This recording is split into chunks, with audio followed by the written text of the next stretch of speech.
The mountains of Afghanistan rose like jagged teeth against the pale morning sky. Captain Kim Campbell had seen many sunrises from the cockpit of her A-10 Thunderbolt, but something about this particular morning felt different.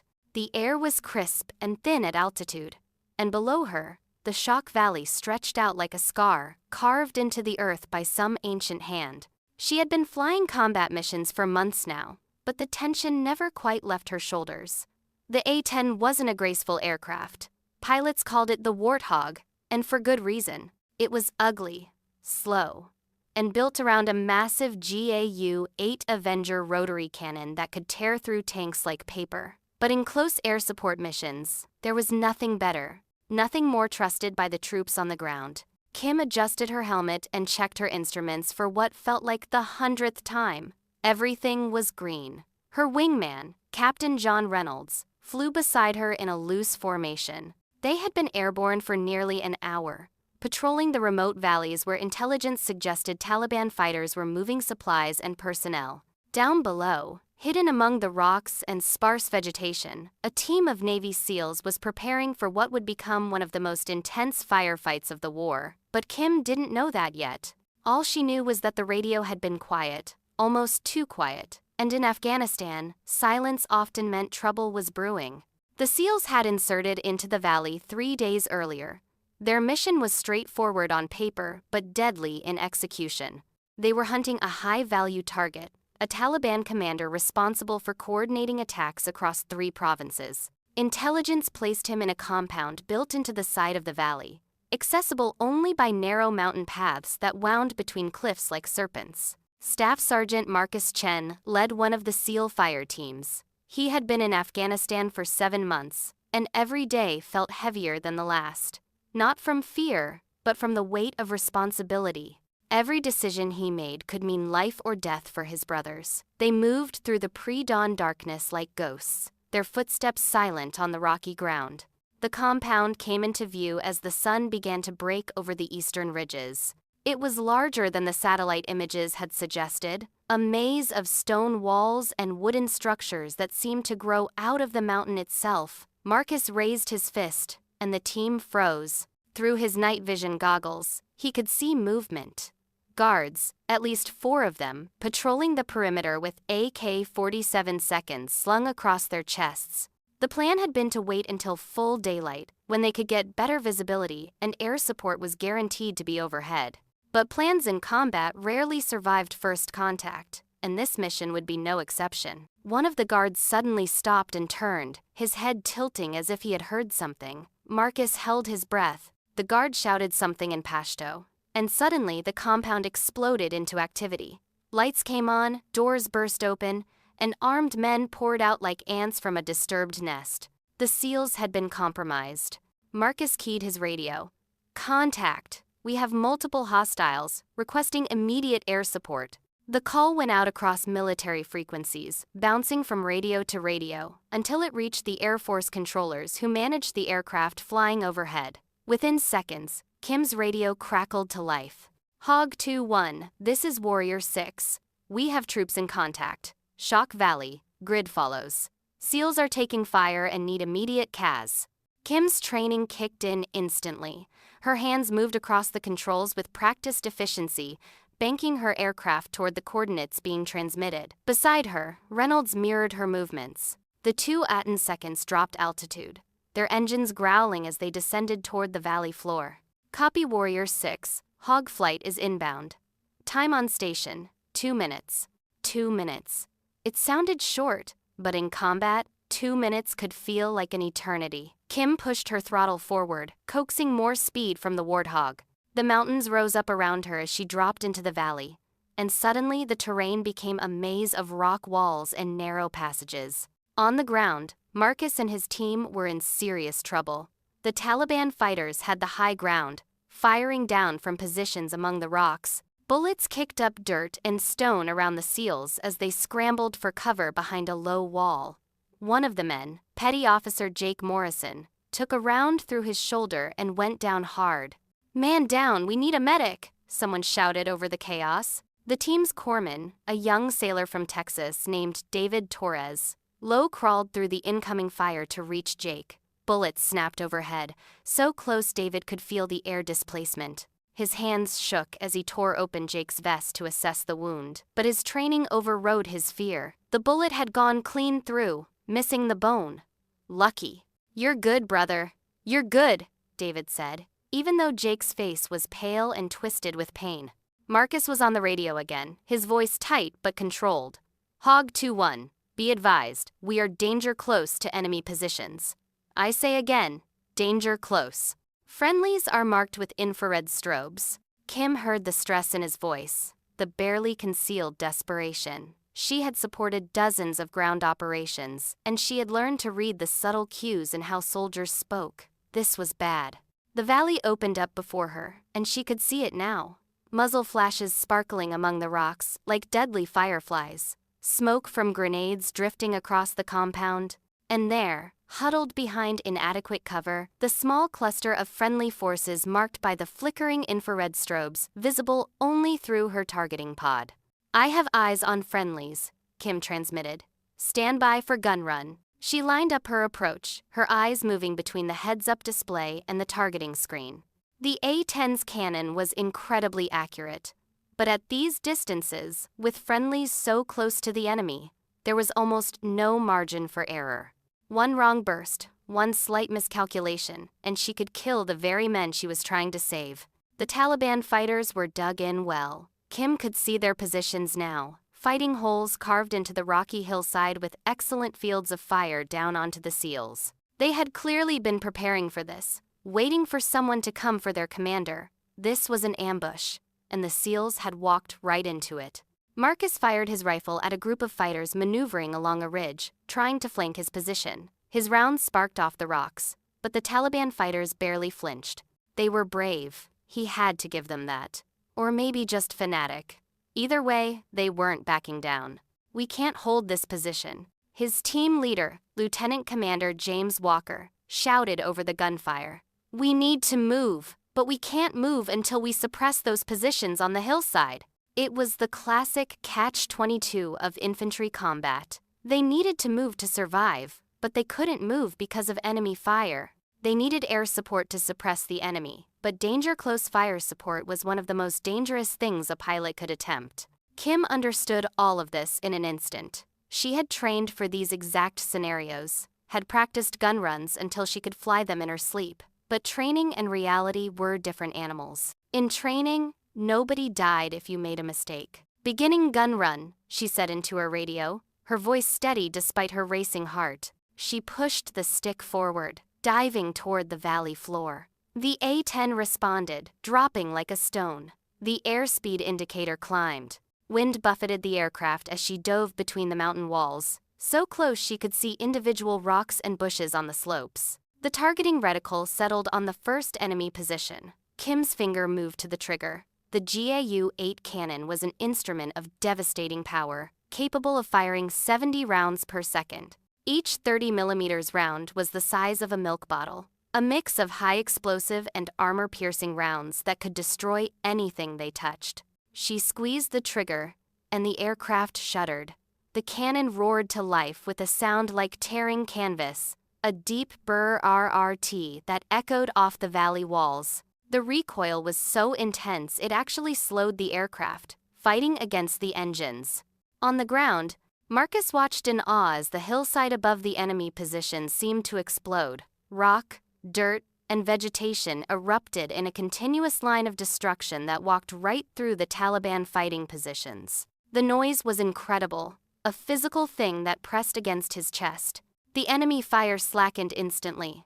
Kim pulled up hard, banking away from the valley wall with meters to spare. Her heart hammered in her chest, adrenaline singing through her veins. She had hit the target, but there were more positions, more enemy fighters. "Good effect on target," Marcus transmitted. "Request you engage positions at grid 874321. Kim was already banking around for another run. Beside her, Reynolds was setting up his own attack run, coming in from a different angle to catch the Taliban in a crossfire from above. This was the deadly dance of close air support, pilot and ground troops working together in a synchronization that required absolute trust. The Taliban fighters weren't giving up. As Kim lined up for her second run, she saw muzzle flashes from new positions. They were moving, trying to reposition and continue the fight. Some of them were firing up at her aircraft, tracers arcing through the sky like slow-moving meteors. Small arms fire couldn't bring down an A-10 easily. The aircraft was armored, built to absorb punishment and keep flying. But that didn't make it any less terrifying to see bullets coming your way. Kim ignored them, focusing on her targeting solution. Another trigger squeeze, another devastating burst from the cannon. This time, she walked her fire along a ridge, hitting multiple positions in a single pass. The 30mm rounds tore through rock and flesh with equal ease, sending up geysers of debris.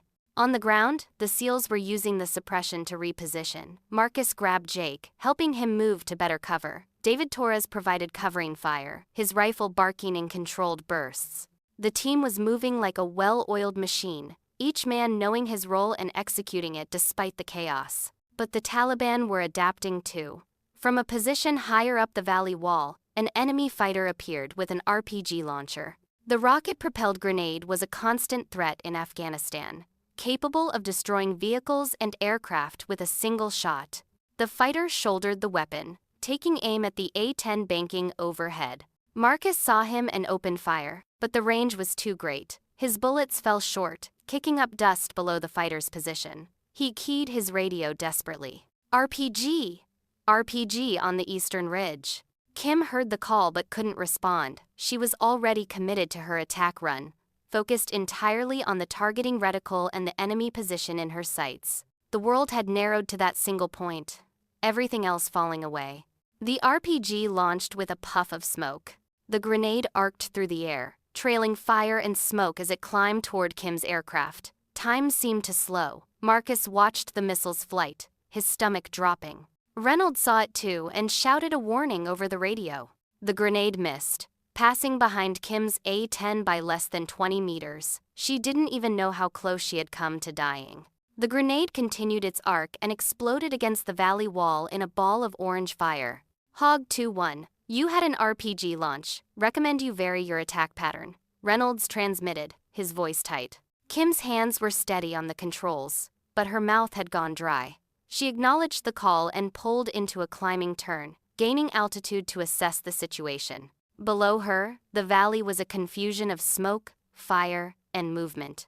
The SEALs were still pinned, still fighting for their lives. She checked her ammunition counter. She had used about a quarter of her cannon rounds, but the fight was far from over. There were still enemy positions active, still fighters trying to kill the men on the ground. And then the radio crackled with the words, "Every pilot dreads. All aircraft, be advised. Weather is deteriorating. Heavy cloud cover moving into the valley. Visibility dropping rapidly." Kim looked up and felt her stomach drop. From the north, a wall of gray was rolling toward them. Thick clouds that would make flying in the narrow valley deadly and would make targeting the enemy impossible. They were running out of time. Marcus watched the clouds rolling in with growing dread. They had maybe 15 minutes before the valley would be completely socked in, and when that happened, they would lose their air support. Without the 18 seconds overhead, they were as good as dead. The Taliban knew it too. He could see more fighters moving into positions, preparing for a final assault once the aircraft were forced to leave. Lieutenant Commander Walker was on the radio with headquarters, trying to arrange an extraction. But Marcus could hear the frustration in his voice. There were no helicopters available close enough to reach them before the weather hit. The nearest quick reaction force was over an hour away. They were on their own. Kim knew she had to make every pass count now. The clouds were maybe 8 minutes away, and once they filled the valley, she would be flying blind. Hitting targets would be impossible, and the risk of controlled flight into terrain would skyrocket. But 8 minutes was still 8 minutes. 8 minutes to do as much damage as possible, to give the SEALs a fighting chance. She rolled into another attack run, this time targeting a cluster of buildings where she could see fighters moving between structures. The cannon roared again, and the buildings seemed to disintegrate, walls collapsing in clouds of dust and debris. Secondary explosions followed as ammunition inside the structures cooked off. Reynolds was on his own attack run, hitting targets on the opposite side of the valley. The two pilots worked in a deadly rhythm, one attacking while the other set up for the next run. They had flown together for months and had developed an almost telepathic understanding of each other's intentions. But the Taliban were determined. For every position the A-10 seconds destroyed, more fighters appeared. They were streaming toward the compound from hidden positions throughout the valley, converging on the pinned SEALs like wolves closing on wounded prey. David Torres had his hands full. Besides Jake with his shoulder wound, 2 more SEALs had been hit. One had taken shrapnel from a grenade in his leg, and another had been grazed across the ribs by a bullet. The wounds weren't life-threatening yet, but they needed proper medical attention, and they needed it soon. "How long on those helos?" David shouted to Walker. "Too long," Walker shouted back, firing a burst from his rifle. "We need to break contact and move to an alternate extraction point." Breaking contact was easier said than done. The Taliban had them surrounded on 3 sides, and the only route out was through a narrow ravine that would leave them exposed and vulnerable. It would be a killing field. Marcus assessed the situation with the cold calculation that had kept him alive through multiple deployments. They needed a miracle, or they needed someone to do something insane. Looking at the terrain, an idea began to form. It was dangerous, probably suicidal, but it was better than sitting here waiting to die. "Sir," he called to Walker, "what if we called in fire on the ravine entrance, collapse the rocks, seal it off, then move through the compound itself?" Walker looked at him like he was crazy. "The compound is full of enemy fighters. Not if the A-10 seconds hit it first. Full gun runs, bring the whole thing down. Then we move through the rubble while they're still trying to figure out what happened." It was insane. But Walker had been in enough desperate situations to recognize that sometimes insane was the only option left. He got on the radio with Kim. "Hog 2-1. We need danger close fire on the compound structures. I say again, we need you to level the entire compound." Kim's blood ran cold. The compound was maybe 50 meters from the SEAL position. 50 meters was nothing when you were firing a cannon from a moving aircraft. The margin for error was measured in fractions of a second, in tiny movements of the control stick. "Confirm you want fire on the compound?" she asked, needing to be absolutely sure. "Affirmative. We're going to use it as an escape route. We need those buildings down now." Kim looked at the compound through her targeting pod. The structures were substantial, built from stone and timber.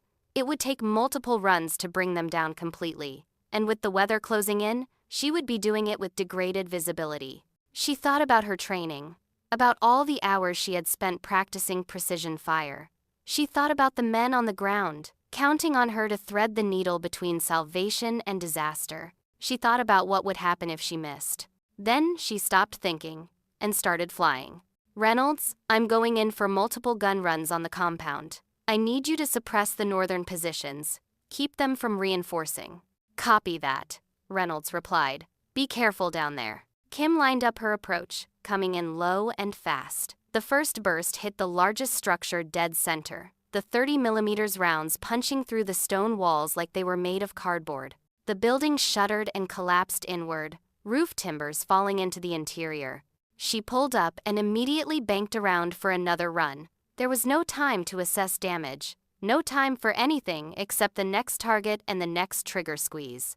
The clouds were maybe 5 minutes away now, a gray wall that seemed to be accelerating toward them. The second building disintegrated under her fire. Taliban fighters scattered, some trying to return fire, others just trying to escape the devastating aerial assault. But there was nowhere to run.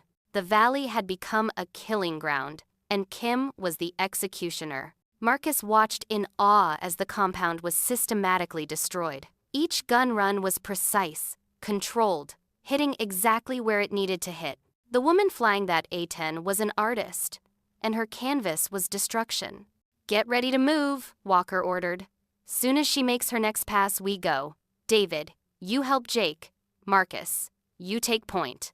The team prepared to move, checking weapons and securing their wounded. Every man knew this was going to be a desperate sprint through hell, but it was their only chance. Kim made 3 more runs, expending ammunition at a rate that would make her weapons officer wince. But she didn't care about ammo counts or fuel reserves. She cared about the men down there, the men who needed her to be perfect. The compound was now a smoldering ruin, Walls collapsed, fires burning among the rubble. Taliban fighters who hadn't been killed were pulling back, shocked by the ferocity of the aerial assault. "Compound is clear," Kim transmitted. "You have maybe 2 minutes before they reorganize." Walker didn't need to be told twice. "Move! Move! Move!" The SEALs burst from cover, running toward the destroyed compound. Marcus led the way, his rifle up and ready. Behind him, David half-carried Jake, the wounded SEAL gritting his teeth against the pain. The rest of the team provided covering fire, shooting at any Taliban fighter who showed himself. They reached the compound and plunged into the rubble. It was treacherous terrain, broken stone and splintered wood, ready to turn an ankle or impale the unwary. But they pushed through, driven by adrenaline and the knowledge that stopping meant dying. Kim circled overhead, watching their progress through her targeting pod. She saw Taliban fighters beginning to reposition, trying to cut off the SEALs' escape route. She rolled in for another gun run, this time firing in front of the enemy positions, forcing them to keep their heads down. The clouds were entering the valley now, wisps of gray fog at first, then thicker banks that obscured the peaks. Kim could feel the visibility degrading by the second. She would have maybe 1 or 2 more runs before she would be forced to climb out and leave. Marcus emerged from the other side of the compound ruins and immediately came under fire. Rounds snapped past his head, and he dove behind a boulder, returning fire. The rest of the team was strung out behind him, fighting their way through. "Hog 2-1, we need suppression on the eastern ridge, right now," Marcus called. Kim was already lining up, but the clouds were making it difficult to see. Her targeting pod was having trouble maintaining lock through the obscuration. She flew lower, dropping to an altitude that made her palms sweat. The valley walls were closing in on either side, and the clouds were reaching down like grasping fingers. She found the target more through instinct than through her instruments. The eastern ridge, fighters moving among the rocks. She squeezed the trigger, and the cannon spoke one more time. The ridge erupted in fire and smoke, but the clouds were too thick now. Kim pulled up hard, her aircraft disappearing into the gray murk. The valley vanished, replaced by the featureless white of the cloud bank. She climbed, her instruments the only thing telling her which way was up. Reynolds was already above the clouds, circling in clear air. "Hog 2-1, what's your status?" "Clear of the clouds," Kim replied, her voice tight. "But we can't go back down. Visibility is 0. On the ground, Marcus realized they had lost their air support. The sound of the A-10 seconds had faded, replaced by the whistle of wind through the rocks and the crack of gunfire. The Taliban knew it too, and they were pressing their attack with renewed confidence. "We need to reach the secondary extraction point," Walker said, checking his GPS. "It's 3 kilometers north. Think you can make it?" Jake, despite his wound, managed a pained grin. "Do I have a choice?" The SEALs began a fighting withdrawal, moving in bounds, one element covering while the other moved. It was textbook infantry tactics, executed by some of the best-trained soldiers in the world. But they were outnumbered and low on ammunition, and every step was bought with sweat and blood. Kim flew circles above the clouds, listening to the radio chatter from the ground. She could hear the strain in their voices, could imagine what they were going through down there. And she couldn't do a damn thing about it. "There has to be a way," she said to herself, studying her instruments. The clouds filled the valley from wall to wall, but maybe, just maybe, there were gaps. Thermal pockets where the air was warmer and the clouds thinner. "Kim, don't even think about it," Reynolds said, reading her mind. "You can't fly in that soup, you'll hit a mountain." "They're going to die down there," Kim replied. "They need us. And you'll die too if you go back into that valley blind. It's not worth it." Kim knew he was right. Flying into clouds in mountainous terrain was one of the deadliest things a pilot could do. Spatial disorientation, loss of visual references, hidden obstacles, it all added up to a recipe for disaster. But she also knew that if she didn't try, good men were going to die. She thought about her training instructor, a grizzled colonel who had flown A-10 seconds in the First Gulf War. He had told her once that the job of a close air support pilot was simple. Keep the guys on the ground alive, no matter what it takes. No matter what it takes. "Reynolds, I'm going back down," she said, her voice calm and decided. "Kim, this is insane." "Probably. But it's happening. You stay up here and coordinate with the rescue birds. Before Reynolds could argue further, Kim pushed her stick forward and dove back into the clouds. The world turned white, all visual references disappearing. She flew entirely on instruments now, trusting her altimeter, her attitude indicator, her GPS to tell her where she was and where the ground was. The tension was incredible. Every second she expected to see rock walls materializing out of the mist. Every moment her hand was ready to pull back on the stick and climb.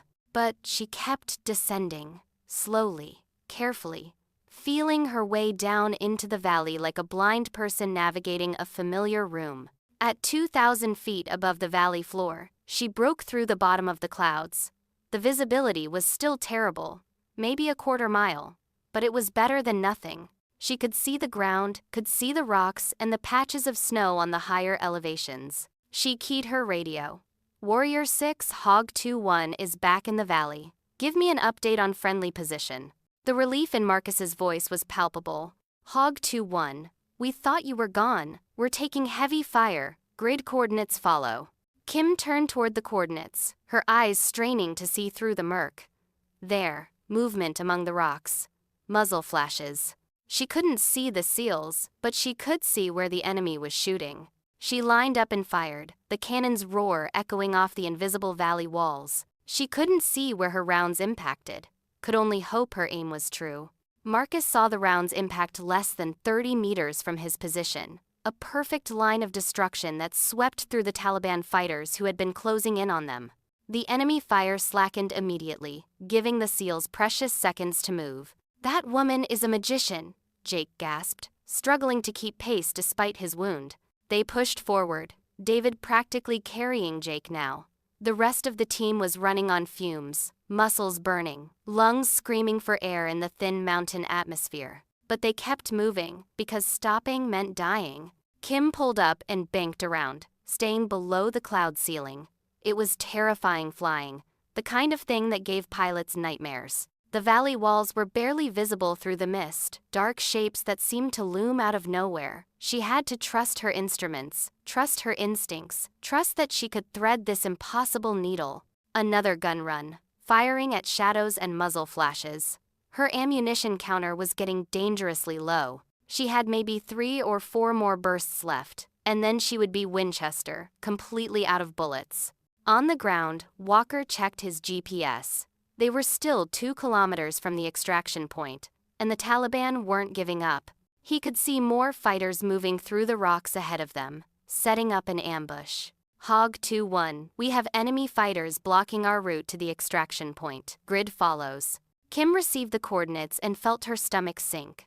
The position was in a narrow defile, walls rising on either side. To hit it effectively, she would have to fly straight down the defile, with rock walls on either side and limited room to maneuver. In good visibility, it would be challenging. In these conditions, it was nearly suicidal. But the SEALs needed her. She lined up her approach, dropping even lower. The altimeter unwound, showing her descending below the surrounding peaks. She was now literally flying between the mountain walls, with clouds above her and rock on either side. The defile appeared through the murk, a narrow slot carved through the mountain. Kim could see it was barely wider than her wingspan. Her mouth was completely dry now, her hands gripping the stick with white-knuckled intensity. She entered the defile, and the world became a narrow corridor of rock and mist. There was no room for error, no room to turn. She was committed now, flying straight and level, trusting that the gap would continue, that there wouldn't be a wall waiting ahead in the fog. Through her targeting pod, she could see the enemy position. Fighters crouched behind rocks, weapons ready, waiting for the SEALs to walk into their trap. Kim's finger moved to the trigger. The cannon roared, and in the confines of the defile, the sound was apocalyptic. The 30mm rounds tore into the enemy position with devastating effect. Rock and earth erupted, the enemy fighters disappearing in the maelstrom of fire and steel. Kim held the trigger down longer than she should have, walking her fire through the entire position. Her ammunition counter hit 0, and the cannon went silent. She was Winchester now, completely out of offensive capability. She pulled back on the stick, climbing hard, her aircraft clawing for altitude. The defile walls flashed past on either side, close enough that she could have reached out and touched them if the canopy had been open. And then she was clear, bursting up through the clouds into clear air above. Her hands were shaking. Her flight suit was soaked with sweat, but she had done it. She had hit the target and lived to tell about it. Reynolds came on the radio, his voice a mixture of awe and anger. "Kim, that was the craziest thing I have ever seen. Don't you ever do that again." "Copy that," Kim replied, her voice unsteady. "I'm Winchester, and low on fuel. Need to RTB." RTB, return to base. It was the hardest transmission she had ever made. Down below, the SEALs were still fighting, still trying to survive, and she was abandoning them. But without ammunition, and with her fuel gauge showing red, she had no choice. Marcus heard the A-10 seconds climbing away, and felt a moment of despair. But then he saw the defile ahead, saw the smoke and the scattered bodies of Taliban fighters. And he understood. The pilot had spent her last rounds clearing their path. "Move, while the path is clear!" Walker shouted. The SEALs sprinted through the defile, stepping over the bodies of enemy fighters. Incoming fire had stopped, at least for the moment. The devastating gun run had shocked the Taliban, making them hesitant to press their attack. They emerged from the defile into a wider valley. Ahead, Marcus could see the extraction point, a relatively flat area marked on his GPS. But they still had 800 meters to cover, and he could hear movement in the rocks around them. The Taliban were regrouping, preparing for another attack. "We're not going to make it," one of the SEALs said, voicing what they were all thinking. Walker got on the radio, calling for any available aircraft. "Any station. This is Warrior 6. We are troops in contact, need immediate close air support, we have wounded." Static answered him.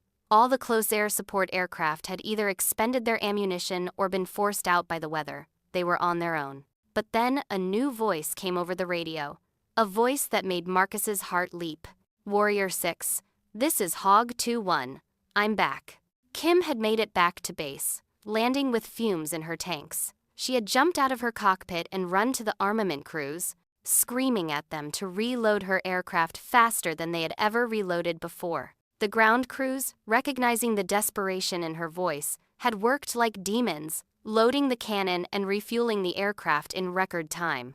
23 minutes after landing, Kim was airborne again, her A-10 fully armed and fueled, racing back toward the valley. Reynolds had stayed on station, directing her back to the SEAL position. "Warrior 6, give me your current position," Kim transmitted. Marcus sent the coordinates, along with the positions of enemy fighters who were closing in from multiple directions. Kim studied the tactical picture on her display. The SEALs were surrounded, with Taliban forces converging from the north, east, and south. The only escape route was west, toward the extraction point, but there were enemy fighters there too. "I'm 2 minutes out," Kim said. "Hold on." Those 2 minutes felt like hours to the men on the ground. They were running low on ammunition, each shot now carefully rationed. David was trying to treat wounds while bullets snapped overhead. Jake's face was pale, his breathing shallow. They needed extraction, and they needed it now. The clouds had lifted slightly, improving visibility just enough for Kim to see the valley floor when she arrived. She could see the SEALs now, a tiny cluster of figures surrounded by enemy forces. It looked hopeless. But Kim had learned something in that terrifying flight through the defile. She had learned that sometimes you had to do the impossible because it was the only option left. She rolled in and began to work. Not wild, desperate strafing runs, but methodical, precise attacks. She identified the greatest threats and eliminated them. She forced enemy fighters to take cover when the SEALs needed to move. She became the angel of death hovering over the valley, dealing destruction with surgical precision. The Taliban began to break. They had faced determined resistance before, but this was something different. The A-10 pilot seemed to anticipate their every move, seemed to know where they were before they knew themselves. It was as if she could see through the rocks and into their minds. Marcus seized the moment. "Move to extraction point, now." The SEALs ran, every man pulling on reserves of strength they didn't know they had. David dragged Jake, who was barely conscious now. The extraction point was 300 meters away, then 200, then 100. They could hear helicopters now, the beautiful sound of rotors beating the air. 2 Blackhawks appeared through the clouds, descending toward the extraction point. Their door gunners opened fire, adding their weapons to Kim's, suppressing the remaining Taliban fighters. The SEALs reached the extraction point just as the helicopters touched down. They scrambled aboard, pulling their wounded with them. Marcus was the last man on, turning to provide covering fire as the helicopter lifted off. Through the helicopter's window, he looked up and saw the A-10 circling overhead, still ready to engage any threat. He keyed his radio one last time. Hog 2-1, this is Warrior 6. Thank you. You saved our lives today. Kim felt tears stinging her eyes, a reaction she hadn't expected. Just doing my job, Warrior 6. Glad you're safe. The helicopters climbed away, carrying the SEALs to safety. Kim stayed on station until they were clear of the valley, until she was certain no enemy fighters were pursuing. Only then did she turn her aircraft toward home. The flight back to base was surreal.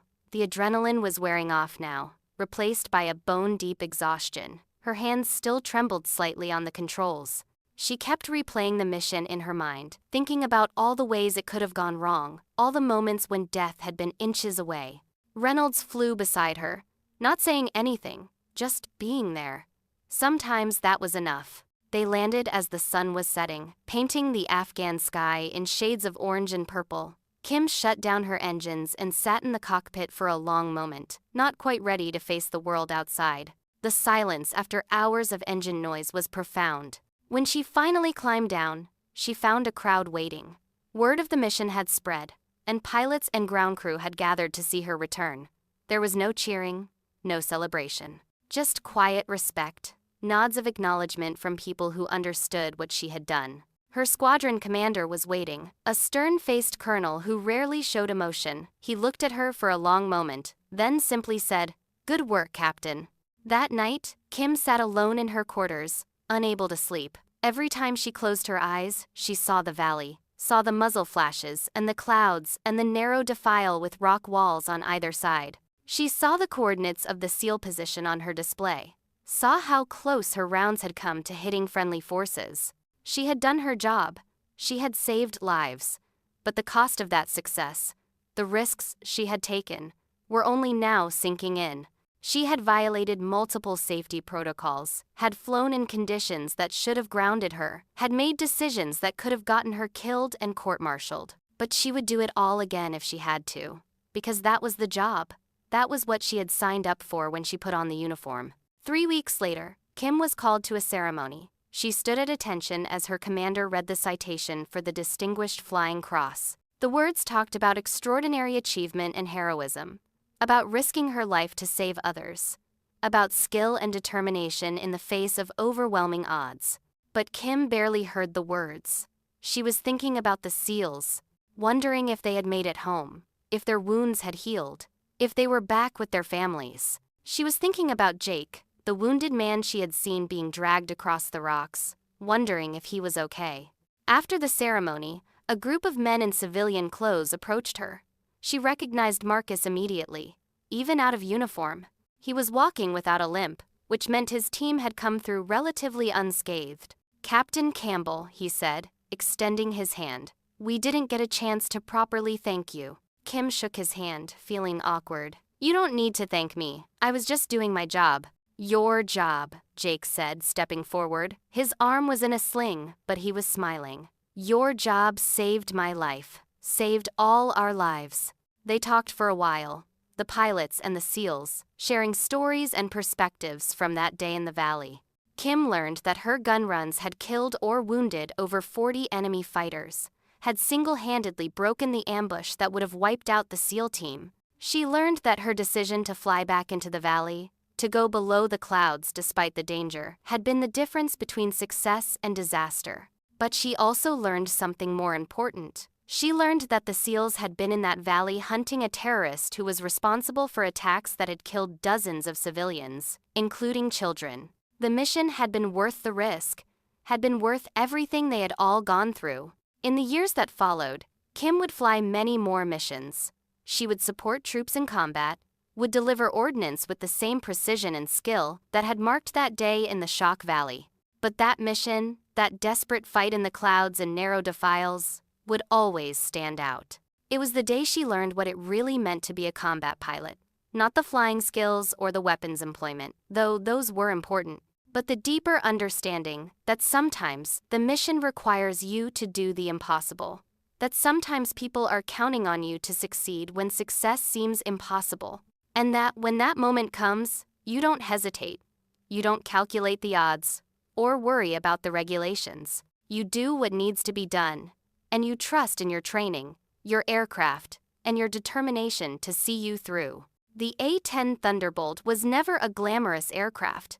It never won any beauty contests or speed records, but in the narrow valleys of Afghanistan, when SEALs were pinned down and dying, there was nothing more beautiful than the sound of its cannon, nothing more welcome than the sight of its distinctive profile overhead. And on that day, when everything seemed lost, when the clouds closed in and the enemy pressed their attack, a female A-10 pilot turned the valley into fire. She flew through impossible conditions, made shots that seemed impossible, and brought her brothers home. Marcus would tell the story many times in the years that followed. Whenever someone asked about his closest call, he would describe the valley, the ambush, the desperate fight, and he would always end the same way.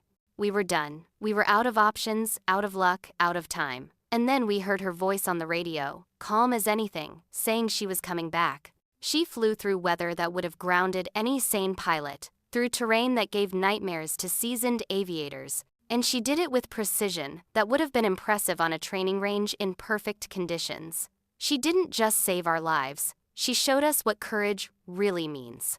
Jake, fully recovered from his wound, would nod in agreement. Angels come in many forms. That day, ours came in the form of a woman flying the ugliest airplane ever made. And she was the most beautiful thing we had ever seen. Kim never sought recognition for that mission. She deflected praise, uncomfortable with being called a hero. To her, she had simply done what any pilot would have done, what the mission required, what her training had prepared her for. But deep down, in quiet moments, she allowed herself a measure of pride. Not pride in the kills or the medal, but pride in the fact that when it mattered most, when lives hung in the balance, she had been good enough, strong enough, brave enough. The Shock Valley mission became legendary in military aviation circles, studied at weapons schools, and discussed in ready rooms. Young pilots would hear the story and feel inspired, would imagine themselves in Kim's position, wonder if they would have the courage to do what she did. Some would criticize her decisions, would point out the regulations she violated, the risks she took, and they wouldn't be wrong. What she did was dangerous, was technically against multiple rules and procedures designed to keep pilots safe. But combat isn't about following rules. Combat is about making impossible decisions in impossible circumstances and living with the consequences. It's about looking at a situation where all the options are bad and choosing the least bad one. It's about accepting that sometimes the right decision and the safe decision are not the same thing. Kim understood this in her bones now. The mission in the Shock Valley had changed her, had given her a perspective that no amount of training could provide. She had looked death in the face and hadn't blinked. She had pushed her aircraft and herself to the absolute limit and had come through the other side. Years later, after she had retired from active duty, Kim would sometimes give talks at military academies and aviation schools. Young cadets would ask her about that mission, would want to know what it was like, how she found the courage. Her answer was always the same, always simple and direct. I didn't think about courage. I thought about the guys on the ground who were counting on me. I thought about what would happen to them if I didn't try. And I decided that I would rather die trying than live knowing I hadn't tried at all. That's not courage. That's just caring about something more than you care about yourself. The SEALs who were there that day never forgot. They stayed in touch with Kim, sent Christmas cards, invited her to reunions. They made sure their children knew the story, made sure the legend lived on. And in a small bar near a military base, where veterans gathered to share stories and remember fallen comrades, there hangs a picture. It shows an A-10 Thunderbolt flying low over a mountain valley, clouds swirling around it, a perfect frozen moment of beauty and danger. Below the picture, a simple plaque reads, Guardian Angel, Shock Valley. Kim saw the picture once, on a visit to the base, years after the mission. She stood in front of it for a long time, remembering the fear and the determination, the impossible choices and the miracle of survival.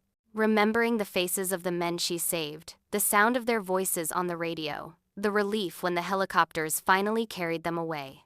A young pilot, fresh out of training, approached her. "Excuse me, ma'am. Were you really there? Are you really her?" Kim looked at the eager young face, seeing in it echoes of her own youth, her own dreams of glory and adventure. She saw the innocence that combat would eventually wear away, the naive certainty that would be replaced by hard-won wisdom. "I was there," she said quietly, "but the real heroes were the guys on the ground. I just did my job." The young pilot nodded, but Kim could see she didn't really understand. Not yet. Someday, maybe, she would face her own valley, her own impossible mission. And then she would understand what it meant to be a pilot, a warrior, a guardian angel for the troops below. Until then, the story would live on. The tale of the day when SEALs were pinned down and helpless, when death seemed certain and hope seemed lost. The day when a female A-10 pilot turned the valley into fire and brought them home. It was a story of courage and skill, of determination and sacrifice. But most of all, it was a story about what people can do when they refuse to give up, when they push past fear and doubt and do what needs to be done. And in the end, that's what heroism really is. Not the absence of fear, but the choice to act despite it. Not superhuman ability, but human determination pushed to its absolute limit. Not seeking glory, but accepting duty, even when duty demands everything you have to give. Kim Campbell flew her A-10 into hell that day and came back out. The SEALs walked out of a valley that should have been their grave. Together, they proved that courage isn't about being fearless, it's about being afraid and doing it anyway. That's the lesson of the Shock Valley. That's the legacy that lives on in the picture on the wall, in the stories told in ready rooms and squad bays, in the hearts of everyone who was there and everyone who has heard the tale. Sometimes, when the odds are impossible and the situation seems hopeless, all it takes is one person willing to do the impossible. One person who looks at certain death and says, "Not today." On that day, Kim Campbell was that person. And because of her, 7 SEALs got to go home to their families, got to live and love and continue their service. That's worth more than any medal. That's worth everything.